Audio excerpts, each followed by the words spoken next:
आपका पसंदीदा शो घंटी बजाओ लेकर हाजिर हूं मैं शोभना यादव। उत्तर प्रदेश की पुलिस एक बार फिर सवालों के घेरे में है। मामला एक कारोबारी की मौत का है। परिवार का कहना है कि 6 पुलिस वालों ने मिलकर उस कारोबारी की हत्या की। पुलिस के पास अपने बचाव में कोई ठोस सफाई नहीं है और शायद इसीलिए आरोपी 6 पुलिस वालों को सस्पेंड कर दिया गया है। लेकिन सवाल सिर्फ एक मामले का नहीं, यूपी पुलिस पर कई बार बर्बरता के आरोप लग चुके हैं और हर बार कार्रवाई का भरोसा दिया जाता है। क्या इस मामले में भी यही होगा? फोन उठाइए, घंटी बजाइए 8422840000। कानपुर के कारोबारी मनीष गुप्ता गोरखपुर के एक होटल में ठहरे हुए थे जब आधी रात पुलिस उनके कमरे में चेकिंग के लिए पहुंच गई। ये तस्वीरें उसी वक्त की हैं जब सोमवार की रात को मनीष अपने 2 साथियों के साथ होटल के कमरे में थे और पुलिस उनके आईडी कार्ड चेक कर रही थी। उस रात इस कमरे में क्या क्या हुआ, इसे लेकर परिवार और पुलिस के बयान बिल्कुल अलग अलग हैं। हम आपको वो दोनों बयान सुनाएंगे, लेकिन उससे पहले कारोबारी मनीष गुप्ता की अपने भांजे के साथ की गई वो आखिरी बातचीत सुनिए, जिसके बाद से मनीष की आवाज हमेशा के लिए खामोश हो गई। कौन से होटल में है आप? हम लोग कृष्णा में है गोरखपुर। क्या कर रहे हैं लोग? हम लोग सो रहे थे, अचानक से रूम में आए हैं। ये यहाँ रूम में क्या करने आए? रेगुलर अच्छा सर कार्ड चाहिए।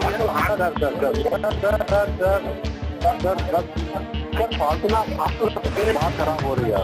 क्या कह रहे हैं लोग? आप लोग को फांस में ले जाता बिना किसी बच्चे। रुकिए, मैं बात कर रहा हूँ व्यक्ति से। इनसे बात कराइए। उसके बाद उनका फ़ोन कट जाता है। बार बार फ़ोन लगाते फ़ोन नहीं मिलता। लगभग आधे घंटे के बाद मामी जी को मैं कॉल करता हूँ। मैंने बोला कि मामा से आपकी कब बात हुई रिसेंटली? तो उन्होंने बताया कि अभी लगभग थोड़ी देर पहले बातचीत हुई। हमने किसी फ़ोन नहीं लग रहा है। कुछ पुलिस वाले उनके पास गए थे, उनको शायद थाने लेके गए हैं। उनका अगर कोई दोस्त हो या कोई नोन हो जिससे मैं बात कर सकूँ, पता चल सके कि कहाँ पे लेके गए, क्यों लेके गए हैं। तो उससे जब मैंने फ़ोन मिलाया उनके दोस्तों को, तो उन्होंने बताया कि उनको काफ़ी चोट आई है, मारा है, हॉस्पिटल लेके गए। हमने कहा अभी तो मेरी बात हुई थी, तो ऐसा क्या हो गया जो इतना मार दिया कि हॉस्पिटल लेके गए? तो बोले नहीं, उन्होंने काफ़ी ज़्यादा मार दिया है, तो ब्लड नाक से निकल गया है। सवाल यही है कि इस दौरान ऐसा क्या हुआ कि दुर्गेश के साथ इतनी बर्बरता की गई? पुलिस वाले अगर सिर्फ चेकिंग करने पहुंचे थे और अगर मनीष और उसके साथी जांच में सहयोग नहीं कर रहे थे तो वो मनीष को गिरफ्तार कर सकते थे। लेकिन परिवार का आरोप है कि पुलिस ने सीधे मारपीट शुरू कर दी। उनके दोस्तों ने हमें बताया कि आई कार्ड हमने दिखाया। वो लोग बहुत बदतमीजी से पुलिस वाले बात कर रहे थे, तो उन्होंने रिप्लाई किया, क्या हम आतंकवादी दिखते हैं? तो वो गुस्सा आ गया, उन्होंने रूम की तलाशी वगैरह ली। उसके बाद भी उन्होंने बदतमीजी से कुछ जवाब दिया, तो इन लोग ने ये बोला अभी भी आपको शांति नहीं मिली है। अब तब उन्होंने जाकर मनीष को मारना शुरू कर दिया। और ये बात कहीं मनीष ने नहीं थी, कहीं उनके दोस्त ने थी। और उनको मारा तब बताएं कब गया है, जब वो कॉल पे दुर्गेश के साथ थे। दुर्गेश से बात करते करते उनका फ़ोन काट दिया गया है। कंटिन्यू दुर्गेश ने कॉल मिलाया है, फिर कंटिन्यू मैंने कॉल मिलाया है और फ़ोन काटा जा रहा था, तब उनको मारा गया है। क्योंकि उन्होंने मदद के लिए फ़ोन कैसे मिला दिया?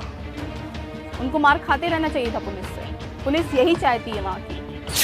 लेकिन पुलिस के पास इस पूरी घटना की एक अलग कहानी है। उनके मुताबिक मनीष के साथ किसी तरह की मारपीट नहीं की गई। थाना रामगढ़ ताल की पुलिस एक होटल में गई। वहां पर एक कमरे में 3 युवक संदिग्ध अलग अलग शहरों से आए थे जो ठहरे थे। इस सूचना पर पुलिस ने होटल मैनेजर को साथ में लेकर कमरे की चेकिंग करने गई, जहां पर हड़बड़ाहट में एक युवक की कमरे में गिरने से चोट लग गई। दुर्घटनावश हुई इस घटना से पुलिस ने तत्काल होटल मैनेजर को साथ लेकर युवक को अस्पताल में भर्ती करवाया, जहां पर उसका इलाज हुआ। बीआरडी में दौरान इलाज उस युवक की मृत्यु हो गई। तो गोरखपुर के एसएसपी के मुताबिक पुलिस को अपने कमरे में देखकर मनीष इतने हड़बड़ा गए कि वो गिर पड़े और सिर्फ गिरने भर से उन्हें इतनी चोट लग गई कि उनकी जान चली गई। लेकिन यूपी के डीजी की कहानी इससे थोड़ी अलग है।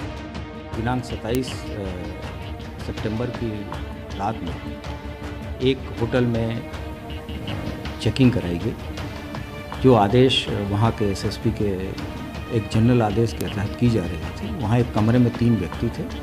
2 व्यक्तियों ने अपना अपनी पहचान पत्र दिखाई। तीसरा व्यक्ति वहाँ से उसके पास संभवतः कोई आइडेंटिटी प्रूफ नहीं था और उसने भागने का प्रयास किया। उस दौरान गिरने से उसे चोट आई, जिसे उपचार के लिए ले जाया गया अस्पताल, जहां पर उसकी मृत्यु हो गई।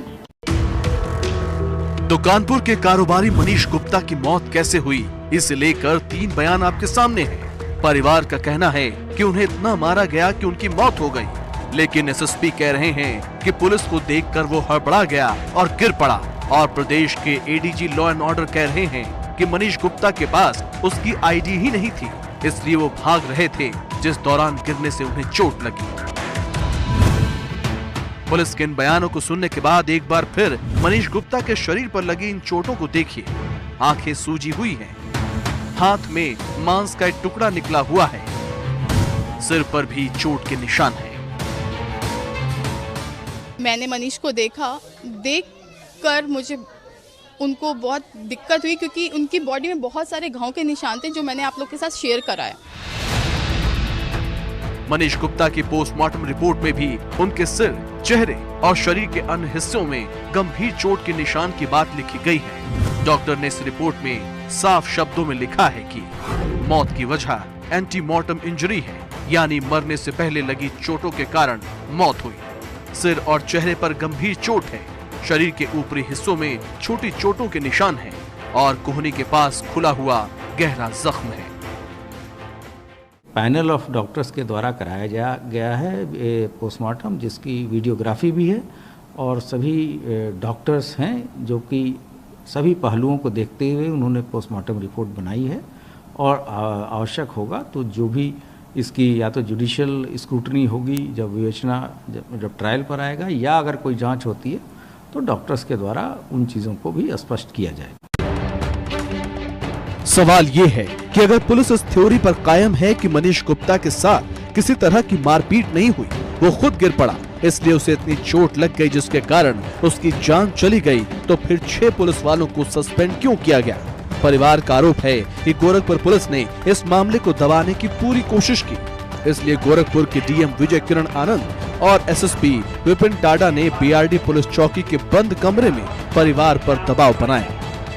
आप कृपया करके निष्पक्ष तंत्र जांच करिएगा, इसके लिए मैं और कप्तान साहब स्वयं निगरानी करेंगे, ये मैं आपको आश्वस्त। मेरी बात इसमें रख लीजिए, मेरा अनुरोध मान लीजिए। मैं आपको एक बड़े भाई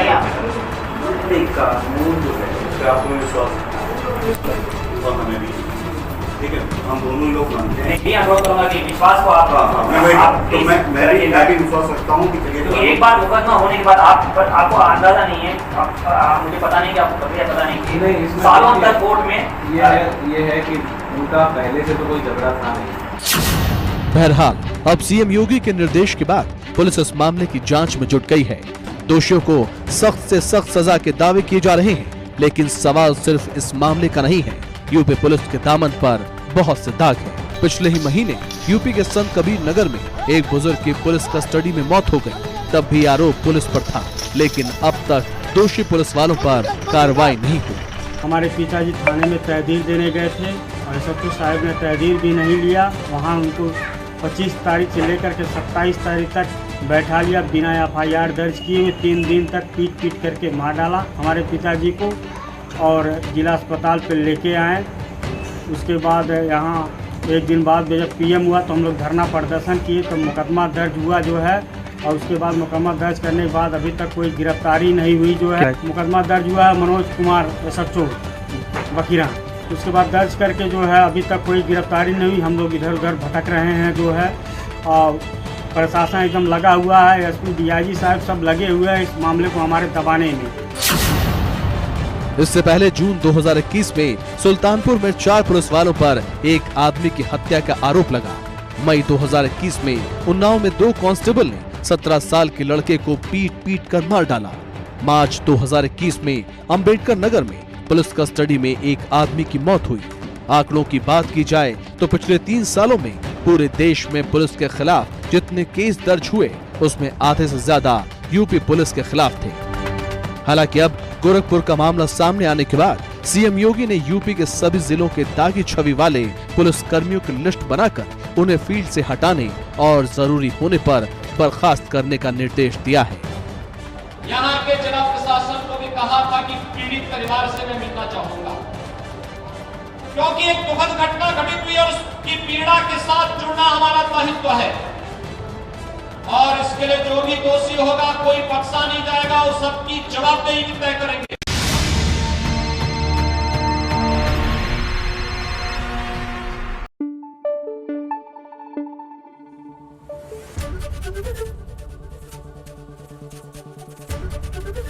एबीपी न्यूज आपको रखे आगे।